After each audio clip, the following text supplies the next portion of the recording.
Information in the chat box, please.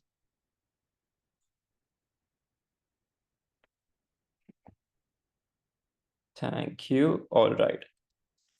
Good evening and welcome to today's webinar. Today's event is hosted by GAMES, Global Association of Indian Medical Students, one of the largest medical student associations in India with over 5,000 members. If you wish to be part of this community of enthusiastic, passionate medicos, feel free to reach out to me later. Without further ado, I would like to introduce today's guest speaker. It's my absolute honor and pleasure to introduce the remarkable individual who stands at the intersection of clinical medicine and cutting-edge technology, Dr. Avnish Khare.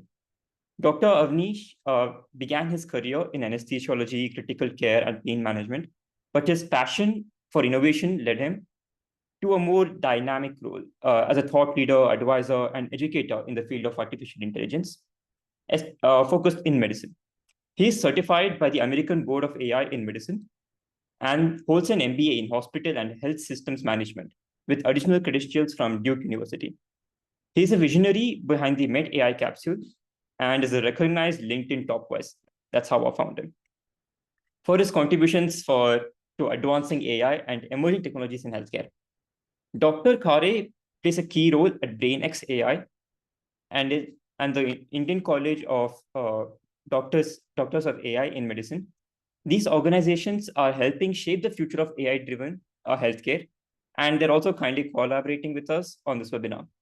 His influence spans from global platforms, from the G20 consultations to being featured in Forbes and the Times Square in New York, whether through collaborations with NAMS India or as an expert voice on AI in healthcare. Dr. Khare continues to drive innovation and with compassion and insight. Please join me in giving him a very warm welcome. Dr. Avnish, you can start with your presentation. So thank you, Surya. Thank you for the kind introduction and for inviting me today. And thank you to the Global Association of Indian Medical Students. It's really nice to be talking to the future of healthcare in a way, because this is a gathering of medical students, and I see all of you as important pillars for tomorrow's healthcare. And AI is going to play a big role in that. So it's very nice to see all of you coming here to learn. So I'll share my screen now. And without wasting any time, let us get started. Can you see my screen?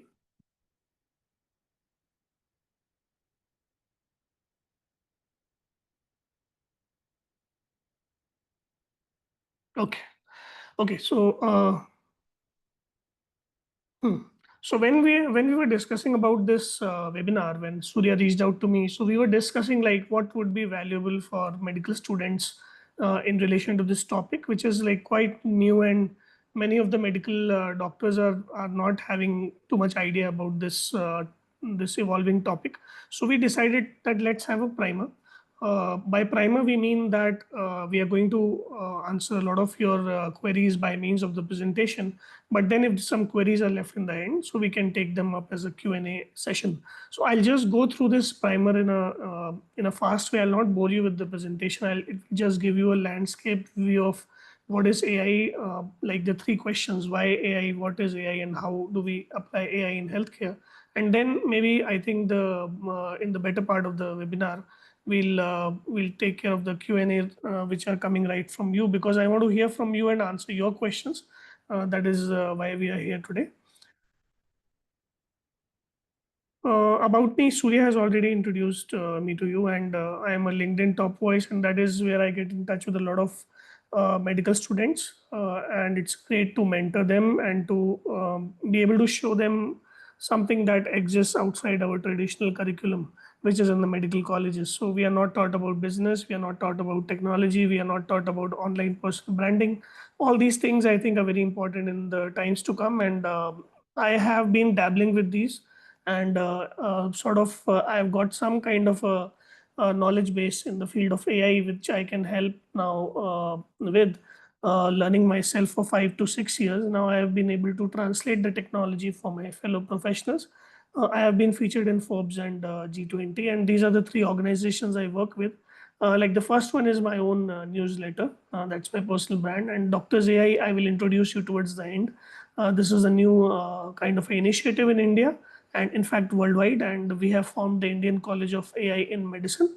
So I'll be introducing you through that. And BrainX is one of the organizations which is worldwide working in AI. Primarily, it's a US-based organization. And if any one of you has been to US, I think New York City. So this is a landscape which you must be very familiar with. This is the Times Square, and this is where I was able to take this cause of enhancing healthcare with AI by educating and empowering medical professionals to be future ready. So this is my aim and goal today as well, and this is part of that larger goal. Few disclosures. So let us quickly dive into why we are even discussing this, because I feel that unless the why is clear in your minds, you won't grasp anything which I say like in the next 30, 40 minutes. So let us remove this why first itself. So as you can see, there are many people who are speaking like this from last 2, 3 years. And this is Dr. Eric Topol. He's a cardiologist from US, a pediatric cardiologist, in fact, and he's a pioneer in AI. If you have read his book called Deep Medicine, so he says that medicine used to be the art of intuition, but now it is the science of information. So most of us who are being trained in the Indian medical schools are still being trained on the art of intuition. The science of information is still not so built up. We are not collecting data in digital format. We are still far behind in that. So I think still we need to move from intuition to information, and that is where the change is happening. The world is going. So we also need to go in that direction only. And you have been hearing this term evidence-based medicine, but now maybe in the next 1 or 2 decades, you'll be starting to hear more about intelligence-based medicine. Because what is happening is all these technologies like AI, blockchain, quantum, whatever you hear right now, these buzzwords, they're all coming together and they are like transforming medicine as we know it, although in a very slow way. But there's a huge undercurrent which is happening right now, and maybe 10 years from now, if we look at the medicine of today, it will be entirely changed, and it will become necessary to embrace these technologies. There are two options: either you can be reactive, you can just keep reacting to whatever happens, or you can be proactive now, and you can educate yourselves, and you can maybe participate in shaping those technologies in a way that will be helpful for your future only. Because I guess most people on this call are going to be practicing medicine for the next 30, 40 years to come, and you will be definitely not left untouched by this kind of a technology and scenario. So I would advise you to be proactive. If it is not taught to you in medical school, start learning about it on your own. Don't wait for your teachers or your principal to come and tell you that we have started a class on AI. It will take its own time. Start doing it yourself, and you will see that you'll have a lot of advantage in times to come. As you can see, a lot of examples of AI in daily life and AI in medicine is also coming up. So medicine is not a field which is like operating in silo. It is also going to be affected in equal manner. This is the landscape of the startups which are working in only generative AI. So as you know, AI is not just generative AI or chat GPT. AI is a very big field, a broad field. I will be telling you the difference in the next slides. But this is the startup landscape only in generative AI, and this is also 1 or 2 years back. So this is an old slide. And now I don't know, maybe this has become like 10 times of this, whatever we are seeing. And you can see in every area of patient care, some sort of startup is working in AI. And this is the landscape showing the FDA approvals for AI. So it's not just startups which are building AI, they are even getting it approved. They are coming into our evidence-based medicine also gradually. And it is becoming more of evidence-based plus intelligence-based medicine. It is a slow transformation. We are not able to understand because it's happening very slow, very slow. But maybe in the next decade, this is like an exponential change. So this will only increase. And you can see that applications are in almost all fields of AI. Like every field is talking about AI, every specialty is talking about AI. But these are the 5 broad heads under which AI is going to impact healthcare. So mainly it is going to improve the diagnosis and patient monitoring. So we are going to get better and faster and more accurate diagnosis in times to come. You will be able to monitor your patient 24/7. It will not be like patient coming to OPD, then going to home, then again coming to OPD after 2 weeks, and what happened in between in those 2 weeks, you have no idea. So that's not going to happen. Then drug development. I don't know how many of you have radiopharmacology.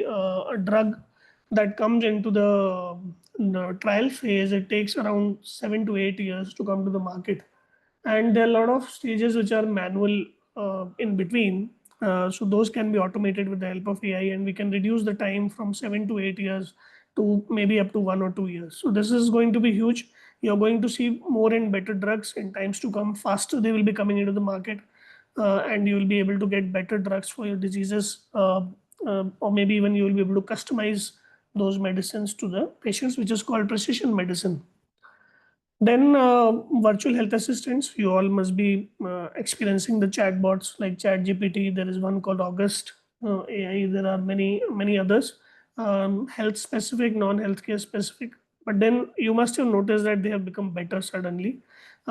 Maybe 2 years or 3 years back, when you asked the chatbot, it used to give generic answers and only fix answers to fixed questions. So that was a rule-based system. But now with large language models, we have a technology where we can customize those answers to particular patients. So this is a huge development. And finally, all this is going to only become better for your teamwork and decision making. You will be having more and more insights from the data around you.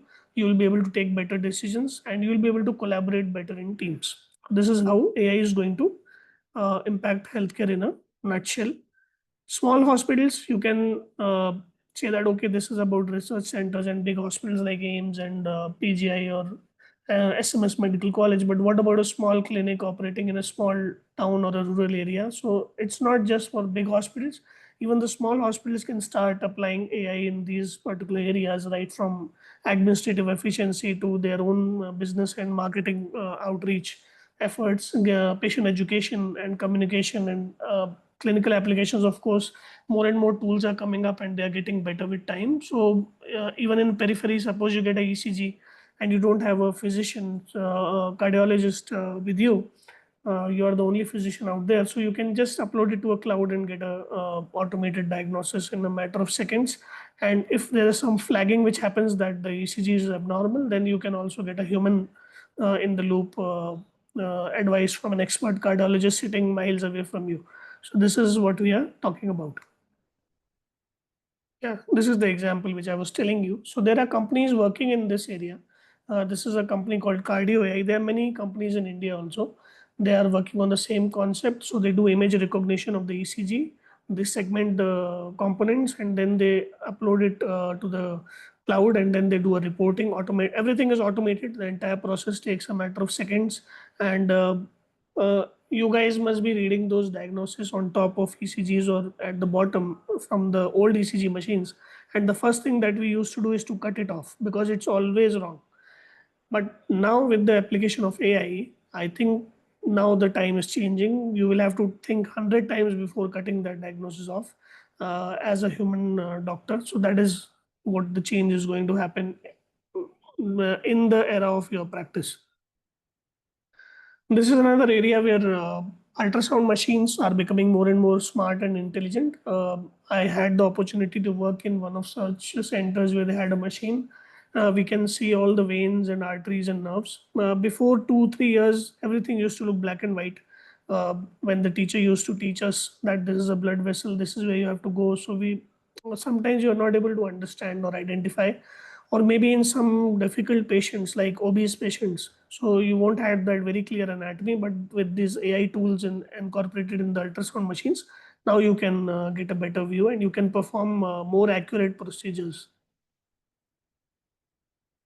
Uh, and not just medical, in the dental space. See, the dental radiology is a big area where AI is happening now, and you can see that the image gets auto annotated. You get insights right from the X-rays, and you get even material which you can provide to your patient to help them understand their condition better. So all these things are being made possible with the application of AI into dental radiology. So So this is all happening. The patient takes an X-ray and it gets uploaded, and that annotation happens. The machine has learned all those patterns from millions of X-rays before, and then it starts predicting on the further X-rays. So this is an example of AI. Another example, trauma prediction. If any one of you has worked or as an intern or maybe as a resident doctor in the emergency department, there are a lot of patients who come, and many times we also have question whether this patient will survive or not, whether this patient will have ARDS or not, whether this patient will need ICU or not, and similar questions are in the minds of their attendants.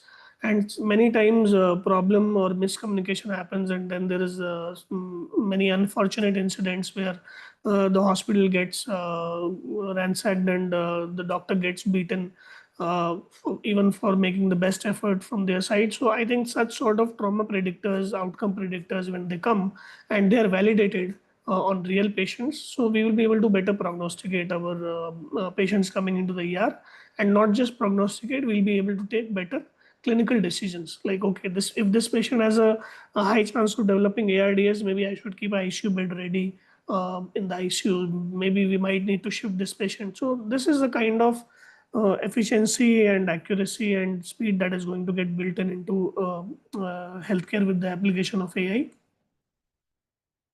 This is another example. If you see on the left side, there's these all points, dots are patients, individual patients of head injury. And before applying machine learning, they all look the same on the left side. This is based on their different parameters. So we found a score, and then we plotted them on the graph. But then when we applied machine learning, which is a type of clustering algorithm, we can see that there are three phenotypes of traumatic brain injury. So same condition, the same way we treat all the patients, but not all patients survive. So this question, I think this curiosity must be in mind of anyone who has done clinical work in medicine, that I give the same medicine to all the patients of a particular condition. Almost, there might be a few differences based on guidelines, but then broadly we give antihypertensive for hypertension, all kinds of hypertension. We have same kind of medicines for all those things. We have an escalatory ladder, of course. But then what if you should start on step 3 or step 4 of the ladder for a particular patient and not give step 1, step 2, step 3? So that can be identified with the help of this phenotyping machine learning algorithms, where you can then further customize treatment based on like outcomes of if you need more study, you need more research, but then first you need to apply AI to the data you have. And if you don't have the data, then you need to start collecting data in a digital format. So this is the first step. Similarly, this is for pulmonary arterial hypertension. You can see there are 3-4 clusters which are there. So every patient is not the same, and this is why we are talking about precision medicine. This is another example in high of volume centers like AIMS, or in rural areas where there are a lot of surgeries happening and there's single operation theater. So you need to maybe predict the time of surgery. Okay, this surgery is starting at this point of time. How many hours it will take approximately, so that I can get prepared with the next patient in time, and I can save the OT time, because a lot of waste happens in the hospital. Sometimes cases get postponed, they get cancelled because one of the cases took a long time. So all this thing can be predicted beforehand, and you can plan better. So this is kind of an optimization problem which can be solved with the use of AI in healthcare. And they got like very good predictions in the theoretical world. Of course, these tools need validation, and that validation will come from medical professionals like us. When we apply these algorithms, we understand these algorithms and then apply these algorithms in our clinical workflows. Then only we can validate these, whether they work or not. And if they work, then why not we use them? This is another example, lung health assessments. Most of you must be doing lung health assessments using your stethoscope. And that is how we were also taught in our medical school, that you should be able to hear crackles, you should be able to hear rhonchi, classify them, identify them. But what if there was another way? Maybe a smartphone could act like a more smarter acoustic instrument where a patient can cuff into it and then it can give you better analysis. Or now there are some stethoscopes which are coming, which are wireless and they are based on Bluetooth technology, and they have machine learning algorithms inbuilt, and they help you visualize the acoustics. So that is another kind of area which is very much exciting for AI application. And similarly, in AI physiotherapy, this can be done remotely. So Apollo has already trialed this, and the patient can just stay at home. They need not come to the clinic, physiotherapy center. So they can just do it on their own in a supervised way. So there's a human and a AI supervising the the physiotherapy. So you can see these lines, the angles, everything, the data gets collected, it gets analyzed, and it's sent to the physiotherapist. And the physiotherapist is able to guide the patient better, like how much do you want to change the angle or improve your postures. So all those things can be done. And this is another example of smart CCTVs in the hospital. So we all use CCTVs in our hospitals, but they are not smart. They only just record, they see and record. But then what if your CCTV cameras start giving you notifications when the guard is not on the seat, when the patient is for too long on the ambulance trolley, or the ambulance is for too much time in the ambulance bay area, or there is some sort of a crowd which is coming into the OPD and there is chance of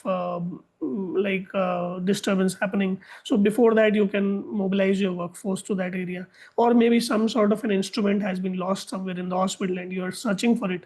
And maybe the CCTV cameras are able to identify it and tell you, okay, this is lying here, for example, a wheelchair. So all these things are now possible with the application of AI. If we keep doing the things as we have been doing, nothing will change. So there's a saying: if you change nothing, nothing will change.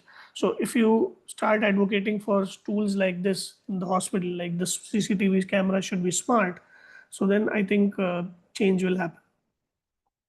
So one or two case studies. This is Cloud Physician. You must have heard this name for those living in Bangalore. I think Surya is in Bangalore right now. So this is a startup based out of Bangalore, founded by doctors, all critical care specialists, and they have developed AI-enabled smart ICUs in India. So this is the problem. There's a shortage of critical care specialists. We all know it takes a lot of time to train a critical care specialist and then send them to remote areas. So they have a platform which is called Radar. It's a smart AI platform built with tele-ICU infrastructure in the background, and it monitors ICU patients. So this camera can rotate. It can look at the patient. It can look at the vitals in the monitor. It can look at the charts of the patient, which are on the trolley beside the patient. And it can use vision-based algorithms to analyze those data and give you advanced warning. So it has partnered already with 200 plus hospitals, managed 1 lakh plus ICU patients, and they have published this. This is a big thing because they've published it and they've presented it in an international conference, that they have been able to show reduced ICU mortality by up to 40% by using Cloud Physician. So this is big. This is evidence. Now, once the evidence comes out, then the thing starts getting applied widely.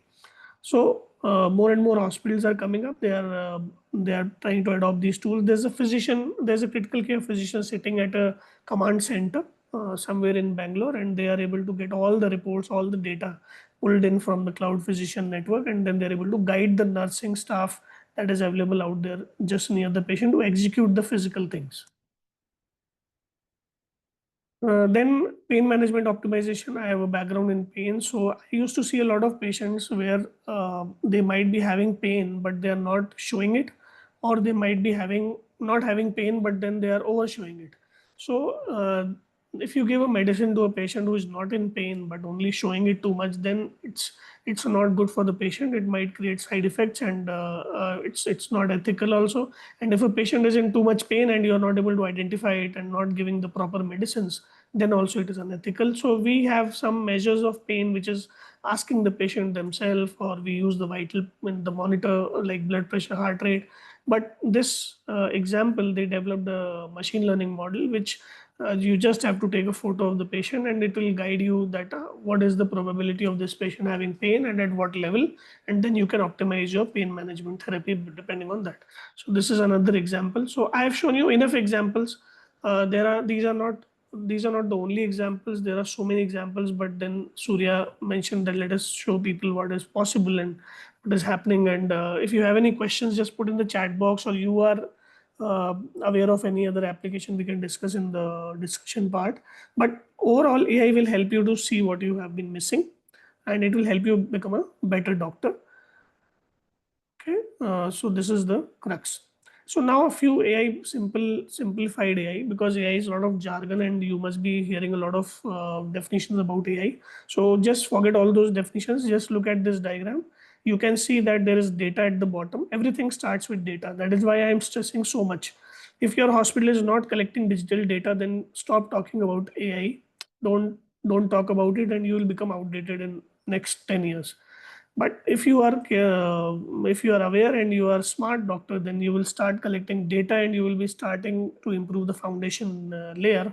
And then once you start moving up this pyramid from data to information to knowledge to wisdom, this process is called as learning. And the ability to move up this pyramid is called intelligence, nothing else. It's as simple as it is. If it is done by a human, it is called human intelligence. And if it is done by a machine, it is called machine intelligence or AI. And similarly for human learning and machine learning. So this is the simplest definition. You can see an example on the right side.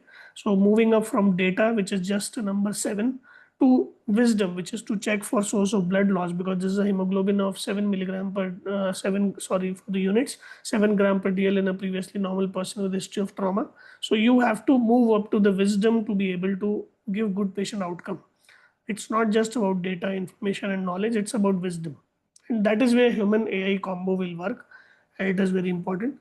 So similar thing, I have now the same pyramid, I have made it into 3 boxes. So you can see that there is a lot of data types coming in now in healthcare, right from digital pathology, digital omics, large data sets, electronic medical records. Government has also started an initiative called National Digital Health Mission, where they are making all digital EMRs available to everyone across India. So we will be seeing more and more data coming in. And then these data is fed into the machine learning models. There are different kinds of models. And then out of that comes applications like diagnosis, response to therapy, disease course, and epidemiology. So this is the workflow of how things work in the AI and machine learning space. It is not rocket science. It is not something which you cannot understand as medical professionals. It is something very easy. Only the terminology is different. Suppose you go to your home tomorrow and you talk to a non-medical person and start telling him about the disease names and uh, medicine names. They will get confused. They will say, what you are talking about? And when you say that I'm just talking about antibiotics, so then that person can relate. Okay, you are talking about antibiotics, you're talking about some condition which they know, some disease condition. So then that is how it becomes easy. So the more you learn, the more you read about it, the more easy it becomes. These are the these are the terms you will hear more and more often. Vision intelligence, natural language processing. When you read journal articles nowadays, you will see a lot of applications of natural language processing. One of them is ChatGPT and Gemini, Claude. All these are coming under the natural language processing part of AI. So as we have 5 senses, similarly AI has 3 domains primarily, which is vision, natural language processing, and robotics. All X-ray and dermatology applications, pathology applications all come in vision intelligence. Natural language processing like automated documentation, AI scribes, all those things come in this domain, and robotic surgery comes in robotics. So this is about the 3 domains. Now there is one confusion between these 3 terms. What is AI, what is ML, what is DL? So AI is the broad term. Machine learning is a subset within the AI, field of AI. Like everything is AI, but not everything is ML or machine learning. Machine learning is a specific subset of or a technique of doing AI.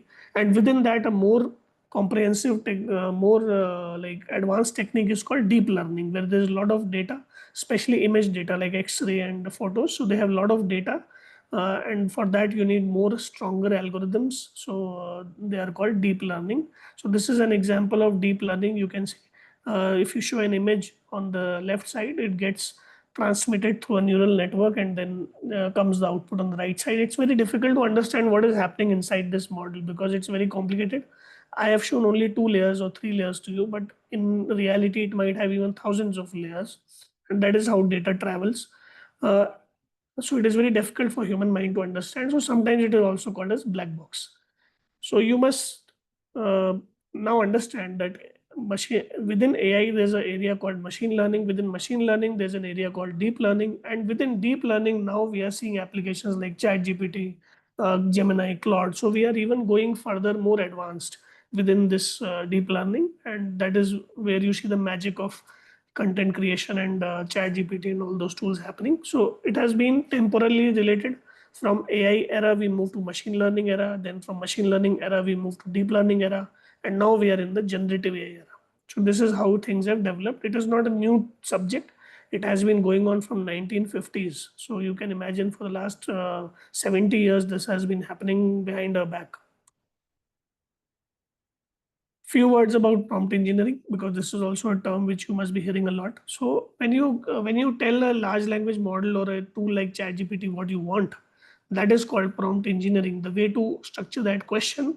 So some people also say that the future is not going to be about who asks the better questions. In fact, it is going to be about who asks. No, means the future is not going to be about who knows the answer, but in fact, it is going to be about who can ask the better question. And for asking a better question, you don't need to know technology. You need to know these 4 or 5 things. You need to know the language. You need to know communication. You need to be creative. You need to have critical thinking, whether the answer is right or wrong. And then you should have subject matter expertise, which you will all, of course, have as medical professionals in times to come. So you have to only develop this art of prompt engineering so that you can utilize the AI tools of today and tomorrow to be able to perform in a better way. So this is the difference between bad prompts and good prompts. Uh, these are a few examples. This will explain in a better way. So most of you must be, maybe you might be writing, because many senior doctors, of course, do these mistakes. I don't know about the young generation. Maybe they are more advanced and they are more receptive to this technology, which I'm sure of. So we are writing, sometimes write an essay on this topic, but then it gives a very vague answer, and then we say that this tool is useless. So that is not what the tool is useless. It is about your prompt, which is not correct. So if you write a good prompt, you will get a good response. If you write a lazy prompt, you will get a bad response. So it's not about the tool. The tool is same for everyone. The why some persons are able to get better results is because they are good at asking better questions. And some people also tell me that AI is going to finish everything, and we are going to be like crushed like ants and rats. So that is also not true, because there are stages of AI. And right now we are in the world of artificial narrow intelligence, where only one thing can solve one problem. ChatGPT, maybe you can argue with me that it is something like artificial general intelligence, but then it can also not do many tasks. So AGI definition is that it can do a lot of tasks just like a human being. So still you can see there's a considerable difference between the things that an AI can do and the things that a human being can do. The versatility of our brain is still too much than the AI that is present out there. So I would say that this notion of being fearful about it, just remove it from your mind. Don't listen to those people. They don't know what they are talking about. They're just seeing some movies and coming and guiding you that don't do this, don't use it. I don't think that's the way to look about technology. We should be quite scientific and rational in these discussions. So what AI can do, it can analyze large data sets, it can support your diagnosis, it can enhance your workflow efficiency, it can aid in your research and discovery, like drug discovery. I gave you an example. It can improve access to care with the help of smart chatbots validated by medical professionals. But what it cannot do, this no one talks about this too much. This, because the media is like this, they hype a lot, they put headlines on things that work, but they don't tell about us about what doesn't work. So it still cannot replace doctors and clinical judgment. uh, Ask yourself, as a patient, would you like to go and just get an advice from a chat gpt chatbot, or you would like to see a doctor, and maybe the doctor uses chat gpt and then tries to explain to you the condition in your language? I think the better combination would be AI plus human. uh, AI is a good mimic. It is mimicking that it understands your emotions, but it doesn't understand it. It doesn't feel those emotions. That is a very big thing that we need to understand as human beings. We want doctors or human beings to actually empathize with us, to actually feel our pain. They should not just make faces that okay, I can feel your pain, but then deep inside they don't know what is pain. So that is another thing that AI cannot do. AI cannot guarantee 100% accuracy. If even if the electricity goes off, the data center goes off, and it's a havoc for AI. So you cannot expect 100% accuracy, 100% reliability from these tools. Uh, Making decision autonomously, I don't think in a regulated environment such as healthcare, AI is going to be allowed to make autonomous decisions. And maybe if it is allowed to, it will create a lot of damage, and that will again switch it back to humans plus AI. Because once people realize that the damage it can cause, then they will themselves they will ask for humans to be back into the loop. There were examples of some companies in recent times. They just fired off all the human beings and then they hired them back after a few months. So this is something which they don't tell you about AI. And lastly is it doesn't work flawlessly. It depends on how you apply it and who applies it. If a doctor is using it in healthcare, the story is different. If a technician is using it in healthcare, the story is different. So this is what we need to understand. So to bust the myth, I know this question will be coming in the Q&A, and I'll just show my viewpoint. I believe that technology can't and won't replace healthcare professionals, but it will help them become more efficient and provide better care to patients. Okay, so try to be a healthcare professional who can understand and utilize those tools, not so that you can replace someone who can't, but then so that you are ready to give better patient outcomes in times to come. Because this efficiency is going to be demanded because people are seeing it in other fields. They are seeing it in finance. They are seeing it in Blinkit, Zomato, and all that kind of environment. And the healthcare has to operate in the same environment. So the same kind of expectations are going to hit us, and we have to be ready with the tools and technologies that are available out there. So I'll just go through top 10 reasons why AI will never replace clinicians. We can discuss this more. First is human empathy and compassion. AI can only mimic, it cannot have it in original. Second is complex decision making. It fails, it breaks. In coding language, my one of my friends is a coder, so he used to say code fat gaya. So code fat gaya means you have written a good code, but it doesn't work. There's some kind of a bug or error.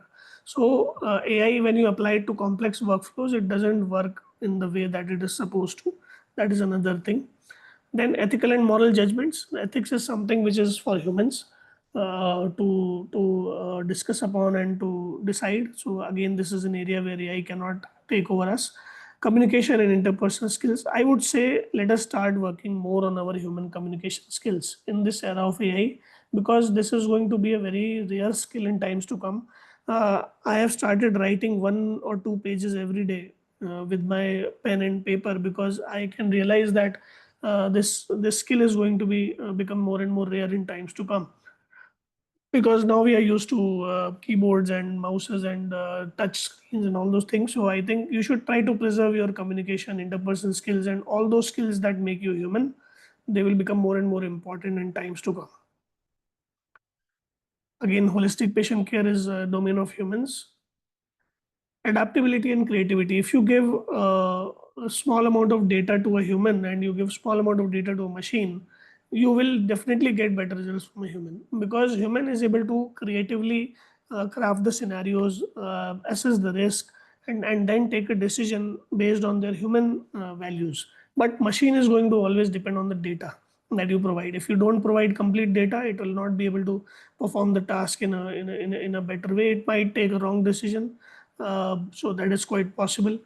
Trust and acceptance. Patients will decide a lot in the future that we will see, because if patients are trusting you, believe me, no amount of AI can replace you. But if patients don't trust you, then it is a big problem, because then patients will try to get a substitute of you, and the industry will also help in getting that. So I think this is the very important time for patient doctor trust and acceptance to be emphasized on in medical schools. As I said, handling ambiguity and uncertainty, AI is bad at this. Legal and accountability issues. You cannot send ChatGPT to jail, or you cannot fine a ChatGPT, or you cannot hold ChatGPT accountable for medical negligence. So that is another area where AI is not going to replace. And finally, human beings have been on this planet for, I think, many thousands, if not tens of thousands of years, and we have been learning everything. We have been incorporating it into our genomics, into our epigenetics, and we have been evolved as a species with a lot of evolutionary experiences. And AI, definitely it is evolving very fast, but then it has not gone through that same kind of evolutionary mindset, or kind of like survival mindset, which we used to survive even in the ice ages, for example. So that kind of a thing is unique to human beings, and I think we need to develop more and more of these skills like resilience and planning and scenario development and all those higher level tasks, so that we can thrive in the era of AI. So it is going to be an AI physician collaboration. You should start using AI as your assistant. Don't just ignore it. Otherwise, it will rule over you. And there are a lot of future possibilities. Surya asked me which specialty is going to be affected the most. So no one knows the answer. Only time will tell. Uh, but then there's some sort of a framework. Like, this is a framework. You can see on the x-axis how repetitive is the work in your branch, from less to more, and on the y-axis how much data-based your branch is. Maybe it might be image data, it might be another kind of data. So depending on that, there are 4 quadrants, and the quadrant which you see on the upper right, uh, these technology, this is a sweet spot. Means this is going to be using technology also, but then there will be importance of human intervention also. For example, like psychiatry. So you are going to have chatbots, but then you are going to also have importance of human beings. But if you see in the lower left quadrant, like dermatology, ophthalmology, radiology, these are highly data-based, image-based branches. And now even cardiology is moving slightly into this domain, and they do a lot of repetitive jobs, just looking at the lesion, diagnosing it, and a few medicines, and that's also these glamorous branches of today might not remain so glamorous tomorrow. So I think you should try to have such sort of more frameworks are there. Try to look as many of them as you can before deciding your branch. But then always choose the branch which you like the most and you are interested in, because then you can go into the AI domain of that branch. So finally, to the almost the last part of the talk is skill set. Skill set is why we are here.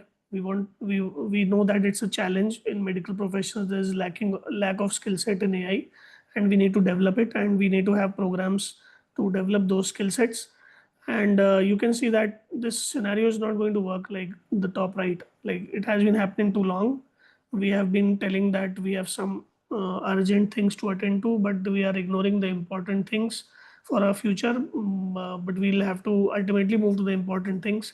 So as there is going to be increasing role of AI in healthcare, there's going to be increasing demand of people who can use it, understand it, develop things using it. So you have to understand how to use it properly. And by learning it now, you can place yourself at the right pedestal, because the future is human plus machines, and you have to be the human who can work with the machine. If you are a human who just tries to mock the machine or to beat it down, then I don't think many employers or even the hospitals would like you in future to be in their hospital, in fact. So just give a thought on this. So where do you start with AI? You should have a foundational knowledge, which is basics of AI, machine learning, data science principles, relevant algorithms. We covered a lot of foundational knowledge today. Then you need to see healthcare applications in your specialty. If you are a specialist, you need to know about these different kind of tools and how they work. Then ethics is very important, which is like how to protect the data privacy, how to explain the decision to the patient, how to be transparent about it. And finally, the most important for medical professionals is going to be practical steps. Identifying the clinical needs, and identifying where do you need AI, where you don't need AI. You have to collaborate with AI experts. You need to learn to collaborate with non-medical professionals outside your medical college. So I know it's very nice. It feels very comfortable talking to our friends who are also medicos, and because we have common problems, we have common issues to talk on. But then I would advise you to now, as a next generation, try to have more and more engineering friends in your circle, more and more business friends, more and more personal branding experts in your circle, so that you get a comprehensive view and you're able to learn collaboration. How to speak in a non-medical language to a non-medical person about medicine. This is going to be a very big and important skill in times to come. So you have to do continuous learning and adaptation, and you have to choose one of these three roles. Either you end up as a informed consumer. Most of the doctors will be informed consumers, that is for sure. Few will become developers. They will develop their own tools. They might be even starting their AI startups. And some, like me, will be in between, where they will translate the technology. They will be able to teach other peers. They will be able to validate those technologies. So depending on that, you need to know about these different topics which we discussed: technical concepts, ethics, validation, appraisal. You have to go deep. If you are a developer, you have to go deep. If you are a consumer, you might not go and learn coding from day one. So this is what I wanted to give an answer to. So it depends on your goal. It depends on what you want to do, where you want to stand in AI in healthcare. That is the level of depth of knowledge that you need, and you have to move up this pillars in different domains. So you can take a screenshot, you can scan this QR code and access the paper. You can read it in detail, but you can see that foundational skills are important for everyone, for each and every medical professional. So this is very important. And these are the career paths which you can maybe take by deciding not to be just a medical professional. Maybe you want to be a translator. So you can see there's a spectrum. You can be right from an AI augmented clinician to an entrepreneur innovator in AI. And in between, there are a lot of other roles. So if you want to ask my role is AI in medicine educator who teaches at the intersection of tech and healthcare. So I'm somewhere in between. But I can of course move to the higher side. I can build tools by learning more.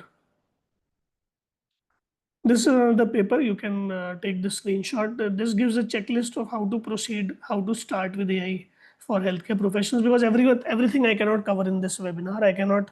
There's a time limit, and there's a limit to what I can feed you and your mind, because you might get overwhelmed. So you can go and read these papers at your convenience if you are interested, and you should be interested because this is going to be a very important thing in your future.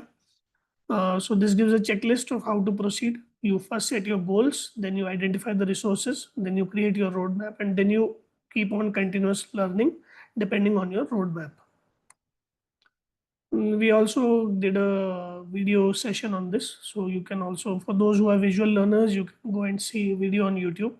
It's a 1 hour video. You can consume it and take information in a video format. So finally, I'll just summarize step-by-step approach for you. For those people who ask me how we should start, what we should do, go step by step. Start building your foundations.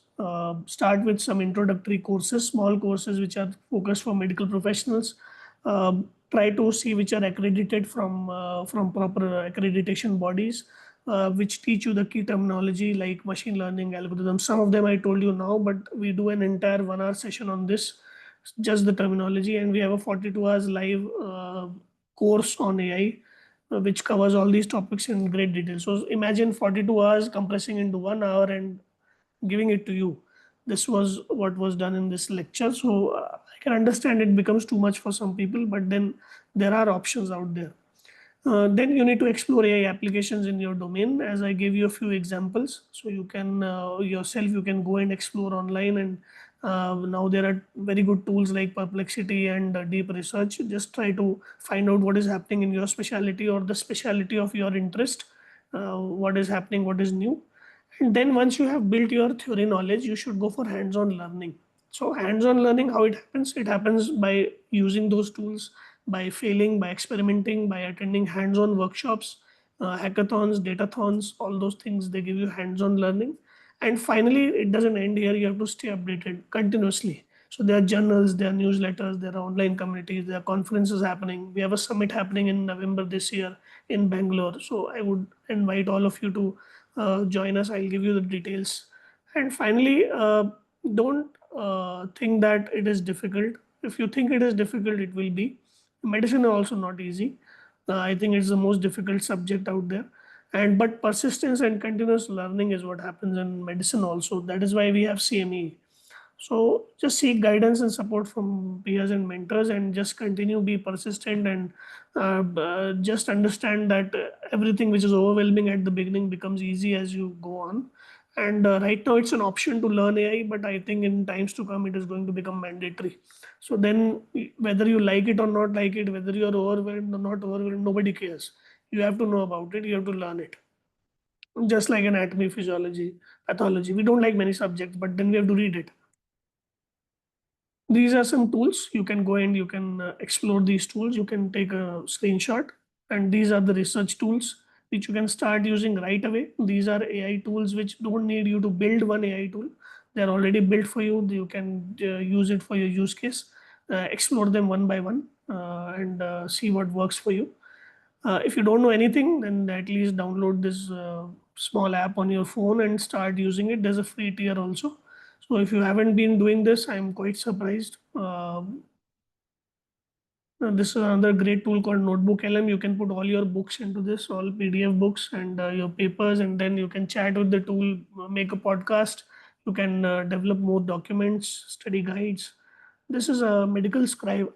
This is built by an Australian doctor, and this converts text to speech. Sorry, speech to text, and it's a HIPAA compliant, GDPR compliant. So you can start using it, or maybe start experimenting with it. Don't use it for a real patient, but then try to see how technology is changing, and how it can help you in future when you become a clinician. This is another AI assistant by clinicians for clinicians, Quadrivia.ai. If you must have heard about Babylon Health, the Ali Parsa, he just wrapped up his old venture and he started this new one. The difference between the two ventures is this one he has gone with doctors. So there are doctors leading at the front. There's a gastroenterologist, there's a pediatrician, there's a gynecologist. They are building AI assistants for their patients. And then once they have validated those tools, they will be widespread. So a patient, once he goes from the hospital, he or she goes from the hospital after surgery, there will be a continuously AI assistant in touch with the patient regarding how are you feeling, are you able to go to your normal activities. Like all these things are going to be done automated on the back end, and you will be getting a insightful report of all what is there, so that when the patient comes for follow-up, you are more prepared. This is another tool called glass.health. So just showing you the tools. Each tool can be a 1 hour class, but I would encourage you to go and self-explore and see how you can benefit from these tools. They all have a free version, and you can of course go for a premium version if you want to. These are some books, journals, magazines, common ones, which you should or not miss. There's a AI journal called NEGM AI. Now even British Medical Journal is coming out with the AI and digital health journal, separate journal. So just uh, if you are studying in an institute where they have subscriptions, so just request for these journals. And these are some newsletters, some podcasts, some thought leaders. You can take screenshots, and you can also see the video later on and then come back to this. And then there are open data sets where you can go and you can play with the data using drag and drop tools. You don't need to learn Python or coding. You can use some tool like Orange, or even in some tools like RapidMiner. You can go and you can put your data, even in Excel. In fact, now they have AI tools inbuilt into Excel, so you can go and you can explore that. So all these things you can do. So this is just to show you how Orange looks. So you can upload your data, you can play with it, you can train a machine learning model on your data, and then you can test it and see the results. You can see the accuracy and all those scores. And then once you are satisfied, then maybe you can try a larger data set, and you can use the enterprise tools and an engineer on your team. So this is the idea. And this is sort of activities which you should always participate. There was some oncology ideathon which was organized by an organization called H Spectrum. This is also a student body.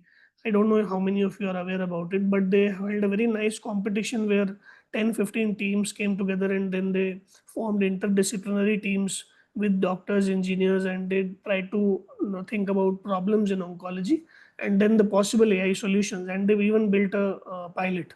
So that was how I was invited as a judge to the event, and we had very good ideas coming from doctor engineer combo teams. So this was the name OncoQuest. I think it will be every year now. I think this is another XPC hackathon. This was on primary care. This was a US based hackathon, and I was a part of the winning team.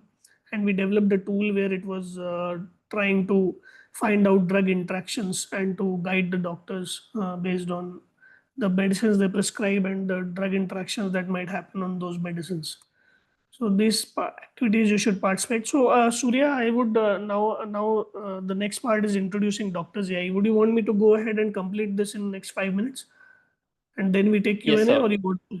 You can finish it and then we can take it up. Yeah. Okay. So before that, I'll just stop sharing and reshare because I want sound.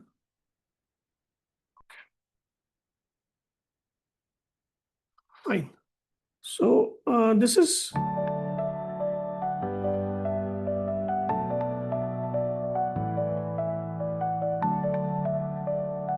Can you guys hear the sound? Yes, sir, it's Could you get? audible. It's Yeah. audible, sir. Yeah. So this is called Doctors AI, and this was a community which was started 1.5 years ago, just out of a WhatsApp chat.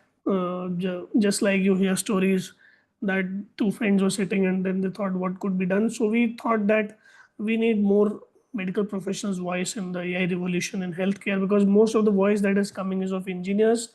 Uh, we have nothing against engineers, but then we understand that they don't understand the nuances of healthcare as much as we do. So we started with a community, online community. We were on WhatsApp, LinkedIn, Substack, and we have a newsletter. And gradually over 1 year, we got around more than 1,000 doctors on our platforms. And we also held a virtual summit. This is the website. You can go and you can explore this organization. It is built by doctors for the doctors. This is something which you might not be knowing. So this is just for sharing the information and knowledge. You might be interested in something like this, maybe searching for it. So this is our founding team. We have 4 founder members. Dr. Amit Dey is the founder chair. He's a diabetologist from Kolkata. Myself, Dr. Bharat Sabu, and Dr. Alok Modi, both endocrinologists from Indore and Mumbai. And we had a lot of wings and activities like journal club, newsletter wing, research wing. We did continuous activities throughout the year. We did a lot of workshops, hands-on workshops. We did a summit, and gradually we organized into the Indian College of AI in Medicine. So this is our goal. Our goal is to promote AI literacy among medical professionals, including medical students. We want to foster AI entrepreneurship, and we want medical professionals to be at the spearhead or cutting edge of AI in healthcare. So this is how we plan to achieve. The first level is AI education, and this event is a collaboration between your organization and Doctors AI, Indian College of AI in Medicine. It's a part of AI education initiative. We want more and more doctors to come into AI research, and then collaboration leading to AI validation and better future of healthcare. These are our activities. These are free to attend for anyone. You can join our community on WhatsApp or on LinkedIn, and we update every time this happens. It is usually on Thursdays. A lot of doctors join, and we have very open discussions around only one topic, which is AI.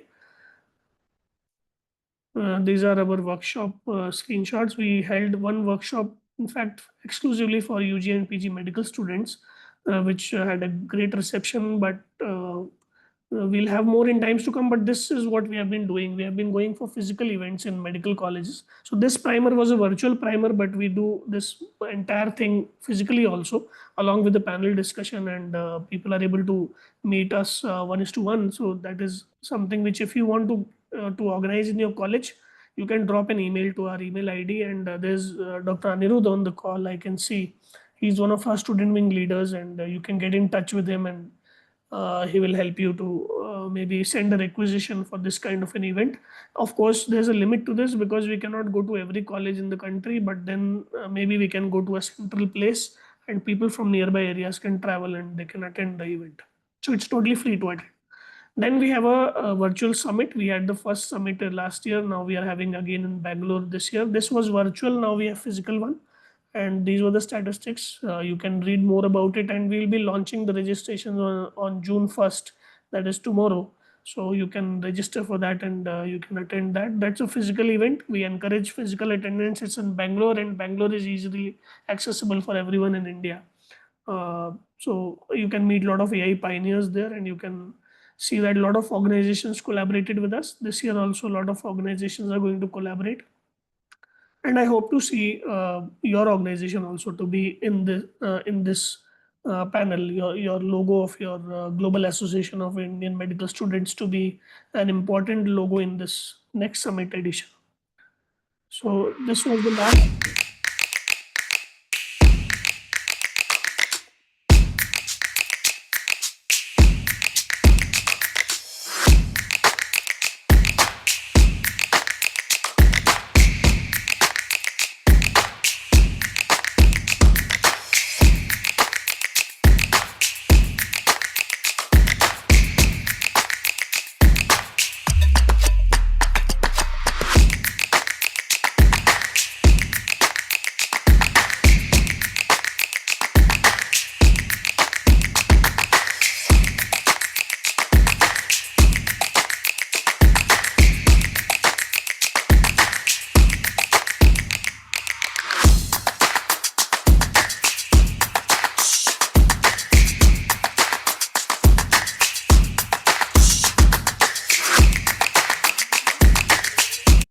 So this is going to be bigger, better, and grander in this year. So I invite all of you to just block your calendar for these dates, and maybe those who are in Bangalore who can register tomorrow, and then those who can travel.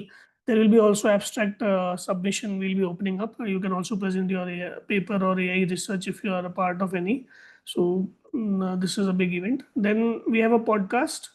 You can go and listen to many AI pioneers from all over the world on this podcast in different specialities. Even in medical education, there's a episode, so you can scan this and view it. This is the first book for physicians, decoding AI for physicians in India, and the first edition. You can order it online. If you are a reading kind of a person like me, you can do your learning by reading. And this is the course which I'm talking about. Today is the last date to enroll for this cohort. We had one cohort from January to this month, and now one we are starting from June to September. The next cohort will start next year. But if you're interested, you can just go and check out on our website, and maybe you can plan for the next cohort. Or if you are too much motivated and interested, you can maybe still enroll till 12 o'clock midnight today. So you can be a part of the second cohort.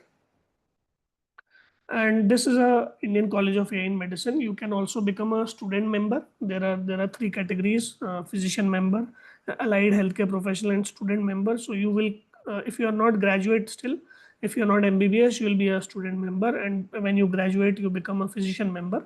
And if you are a resident doctor, you can directly become a physician member. The membership fees is quite low right now. This is some sort of a first kind of a thing which has happened all over the world. There's only one American College of AI in Medicine, which is our sister college. And this is going to only evolve further. You will be getting better opportunities into AI education. If you be a part of this college, you can become part of different kind of research activities. You might be even getting into AI leadership role in future. So all these things, if you are interested in, not just being an informed consumer in AI, then maybe I would encourage you to become a life member now, because these prices might go up, or there might be some restrictions, or there might be some application forms in times to come. Right now it is easy to get in. So just you can scan this QR code, have a look at the page. This will take you to the college page on our website, and you can have a look. And if it matches your goals and aims, then I would encourage you to get in right now. Don't wait for the future, because maybe uh, this field might change a lot in times to come. Already 150 doctors have joined, and I think today we'll cross 200 within 10 to 15 days of launching the membership. So I think you should also check it out. And if you don't want to become a member of ICI, no problem. You don't want to get committed right now, you can just scan these QR codes and be part of our free community. We are also on LinkedIn and we are also on WhatsApp. So whichever platform you prefer. So you have doctors discussing AI there and then sharing resources, and you can ask your questions, you can get answers. So you can take a screenshot and you can visit these later and you can join them so that you are just in touch with the movement. So I'll end now. I'll just see this picture on the right side for few seconds. This is a real magazine cover from 1889. You can even see the date, October 26. And this was a magazine called Judge, and they had a picture on their front page which was about electricity. And I think a similar kind of image is being painted right now about AI in many circles, not just healthcare. There are, and it's good to have skepticism, but I think pessimism is not the way to go. AI is going to be the new electricity. It is going to power the fourth industrial revolution, and we have to be ready for it.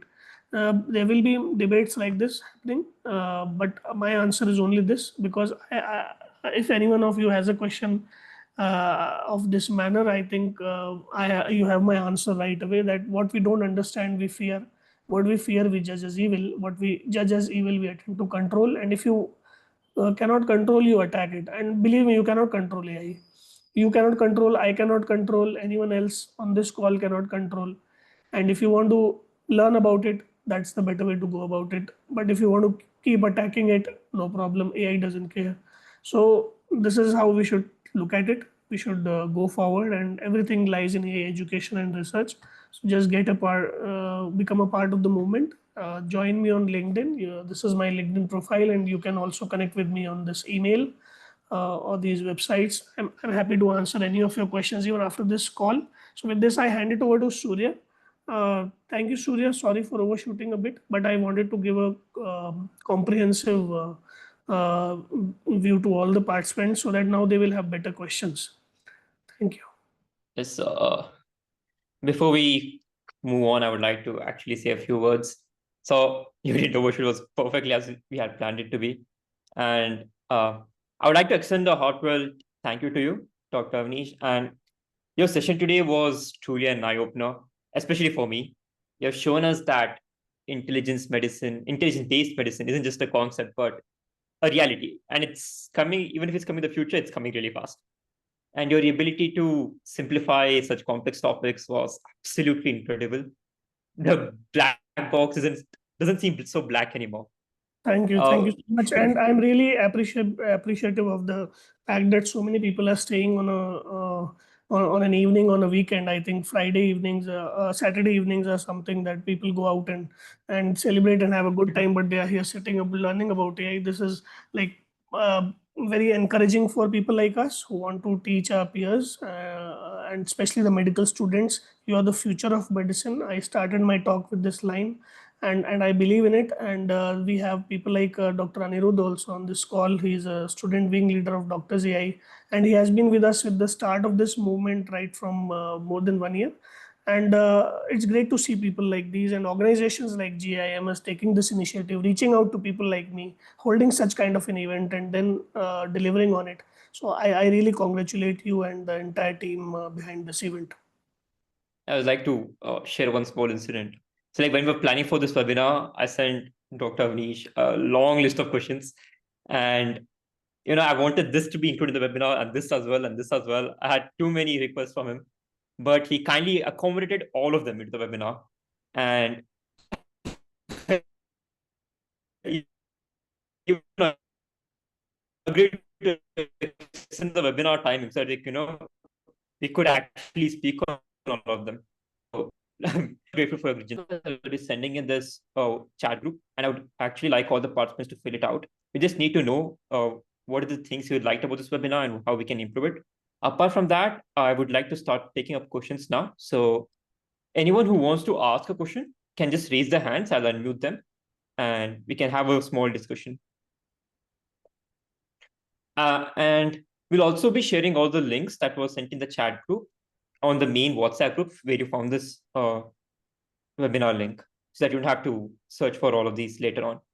Yeah, so anything that I might have missed answering, or you might have some sort of insight to share with all of us, I encourage you to just raise your hands, unmute, and don't use the chat box now. We are into a discussion, so just come on screen, start your camera, have a discussion, be human.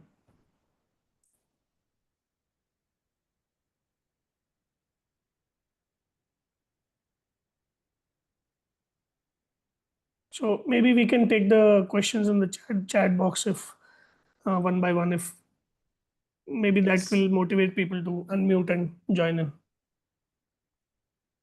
We have a very long questions over here. Yeah, no, we'll take them one by one. We have question from Hassan. Mhm. Hassan, would you like to ask this question? Yeah.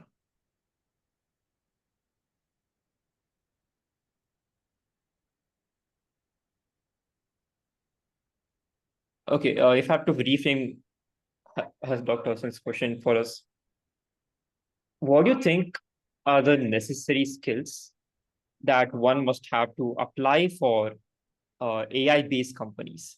Okay, for medical students. Dr. Hassan is a intern at the moment, so Yes. he wants to know what kind of companies could hire him.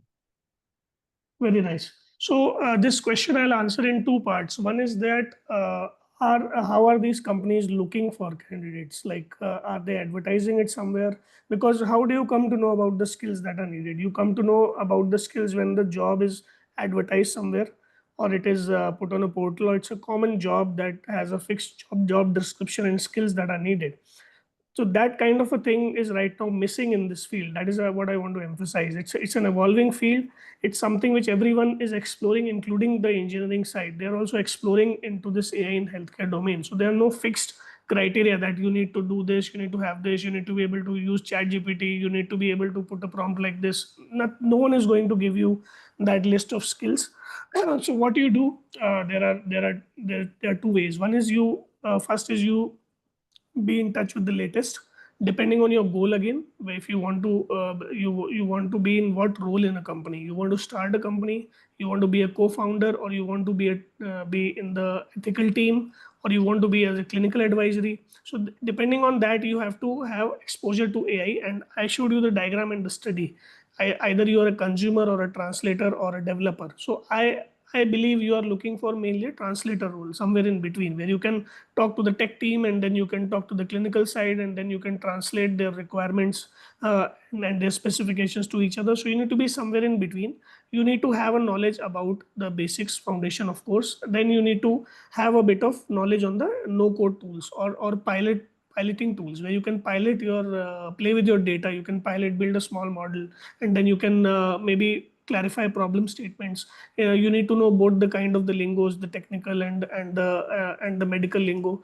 Then if you know coding, it's a plus, because then if you know coding, you can talk to the technical teams in a better way. So if you are interested in coding, you have an interest, you are able to do it on a daily basis, you are an intern, you still have a lot of time, and you have an open mind. So I would encourage you, if you are planning for such kind of a career where you want to work for an AI company, then maybe you should start delving into coding as well, and see if you like it.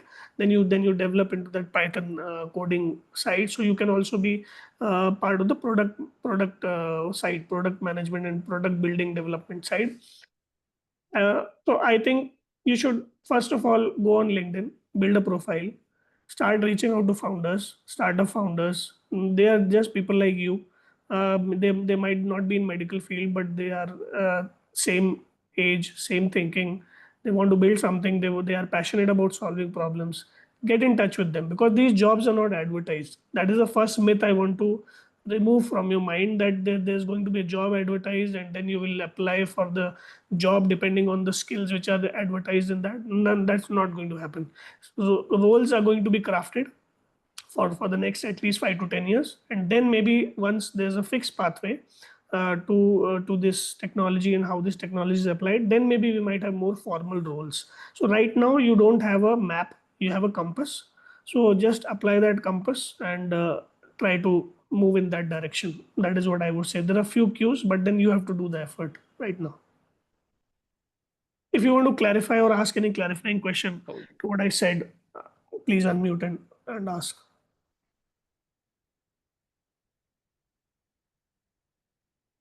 I think someone raised the hand. You can also just send your Hello, am I audible? Nitesh question, or you can unmute yourself now. Nitesh, you can unmute and speak. Yeah, Nitesh. Good evening, sir. So, Hi. myself, Nitesh Nishal from IPGMER SSKM Hospital, Kolkata. Nice. I am currently intern. Mhm. I want to know just how this AI in medicine can help me in getting the research exposure, and how can I get the mentorship, and I want to start in the research uh, field. So how will I can get the exposure of that, and what's the correct way to do that? Yes, Nitesh, very nice question, and this question was asked to us for the last 2 3 years, and that is why we came to the point of building Indian College of AI in Medicine, because this is where you will get all the asks that you just mentioned. You will get people who know about AI, who talk about AI, who are clinicians, who are interested in AI, are interested in validating AI, and that is from where those research projects will be coming in. They are also building tools, like for example we are starting upon a research which is based on like cryoanalysis, for example, for pediatric population. So it will include all those steps: collecting data, then building the model, testing it, validating it, and publishing the paper. So everything is going to happen under a single roof. Right now many of the faculties in medical college, they themselves don't have much knowledge about AI. So I also got question from some residents that, sir, please suggest as a thesis topic on AI. Exactly, sir. Yes, Exactly. yes. So Because they are that, not currently aware about that AI. yes. So what I told them is, please don't choose a thesis topic on AI right now, because you don't have that kind of a mentorship or guide in your college. You might be having those mentors in the Indian College of AI in Medicine, but you, for thesis you need a different kind of a environment where you need to work daily in the same setup. And if your setup don't has that infrastructure, doesn't have that infrastructure like data and all those AI tools which are out there, you will end up just getting frustrated in your thesis. Just finish your thesis, just complete it. You do a separate project, you do a separate research project with people pan India. You don't have any geographical barriers. You can even do with people abroad. There are some labs. There is one lab called BrainX lab. I'm part of BrainX organization, so they also have a research lab where they do a lot of work on large language models. So if you are really interested in large language models, natural language processing, you can get in touch with that lab. Similarly, there are some image-based labs who are working on pathology, radiology data. So you can first you educate yourself, you take a foundational knowledge of AI, and then you apply for those things, and that is always going to be a 1:1. Those things are not advertised. They are not put out on platforms. LinkedIn, maybe sometimes some people put out a message that we are looking for a intern in our team, so that is a way. But then the most of the thing happens by cold messaging and reaching out from your side. Like if you see a person who's doing a lot of work in AI in healthcare, reach out to them, ask them, sir, I want to do a AI research project with you, how can I be a part of it? So that is how things move. But before that, build your profile.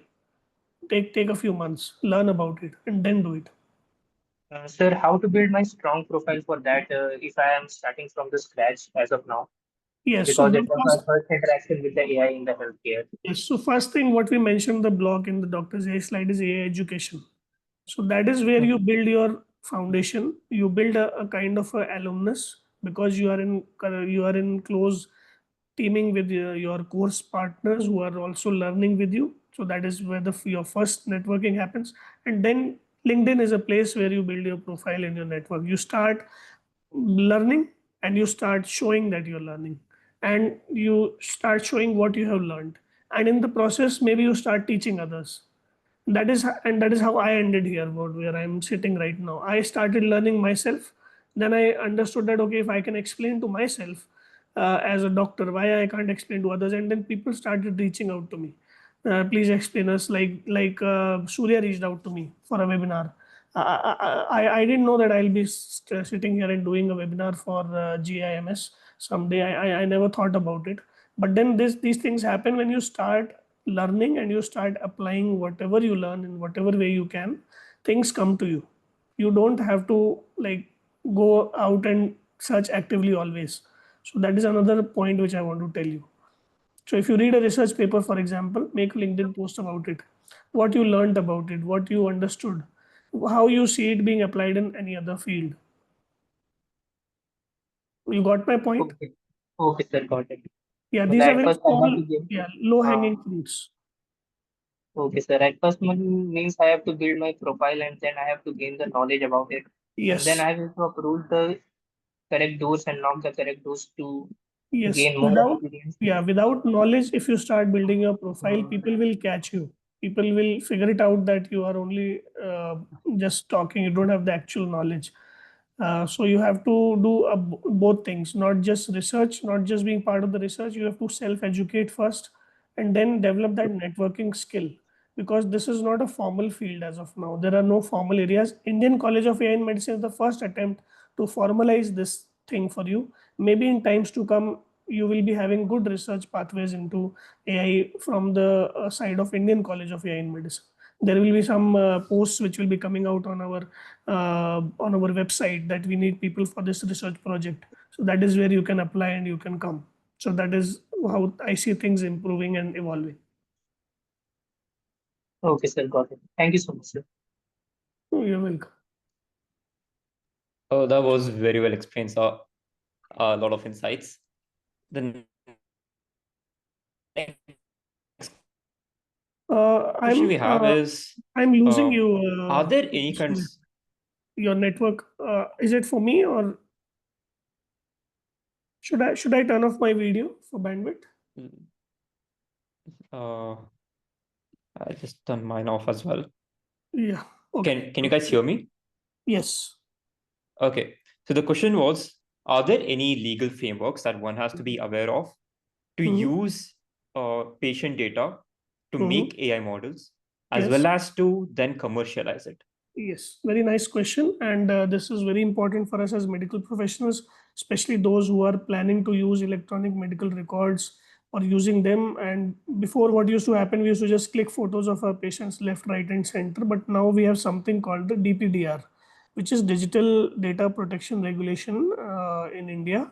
It's a law which has been formed and it has been implemented. Now only they are discussing the rules of the law.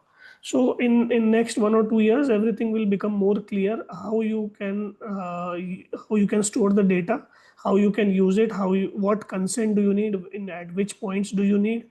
Right now, even Ayushman Bharat Digital Mission Health Stack is being built, and they are giving Aadhaar ID, where they will be linking all the health records, and they have decided patient will be the owner of the data.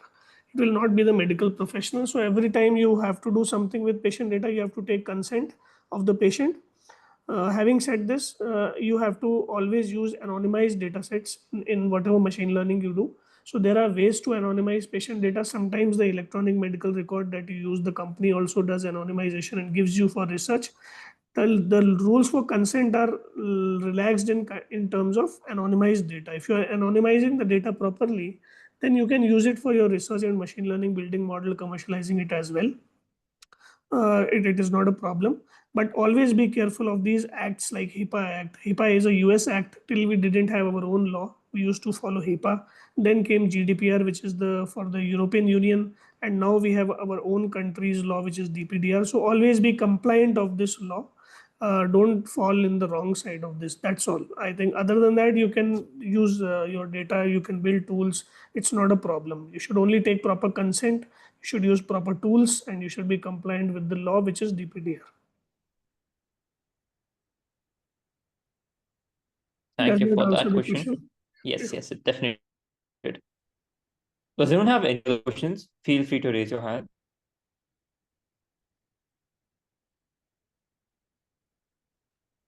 So I Nitesh, think, do you have another question coming up?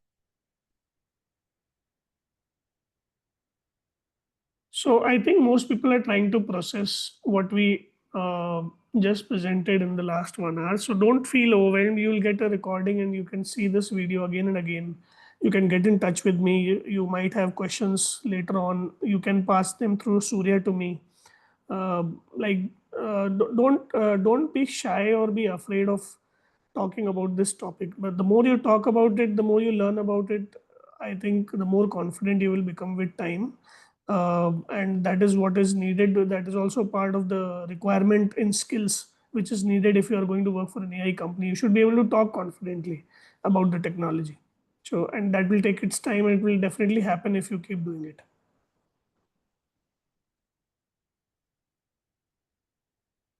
All right, then. It seems like we don't have any more questions coming up. So as I said, feel free to reach out to me if there are any. So can we have your email ID as well? Yeah, I'll put it in the chat box. Yes. Uh,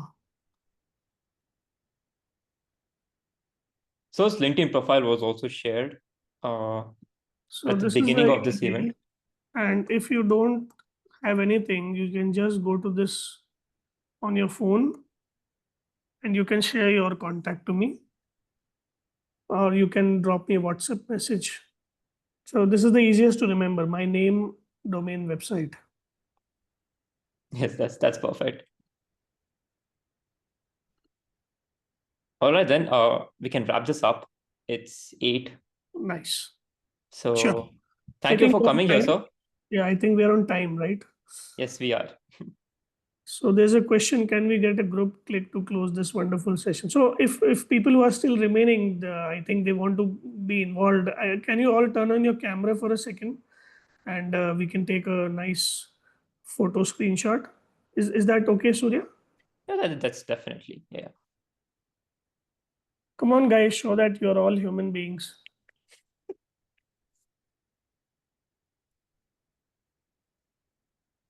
So who is clicking? I'll take the picture, sir. Can we have more people? Syed, Hannah, Steve, Tejasvi, Saraswata. Can all come on in?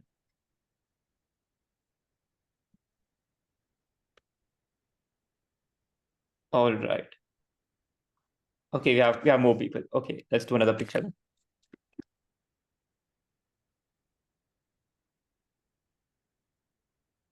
All right, that's good. So we have Sanjay with us also. I just noticed just now when he turned on his camera, and that is why you need to turn on camera to be able to identify each other. Dr. Sanjay Bala is also one of our student wing leaders from DoctorsAI, and he has been attached to us from the beginning of the movement. Right now he is busy with his NEET preparation. So hi Sanjay, and nice to see you here. All right, then. Dr. Sanjay, do you want to speak up? Say a few words to end the session. I just clicked Anirudh's link by chance. I mean, he was doing his magic with communicating about this event as usual. I had a couple of few minutes free. I thought I'd come here. I think it's a very well organized session, and as usual, your magic for simplifying is also evident. And thanks to Dr. Surya as well, and to Games for putting together this session.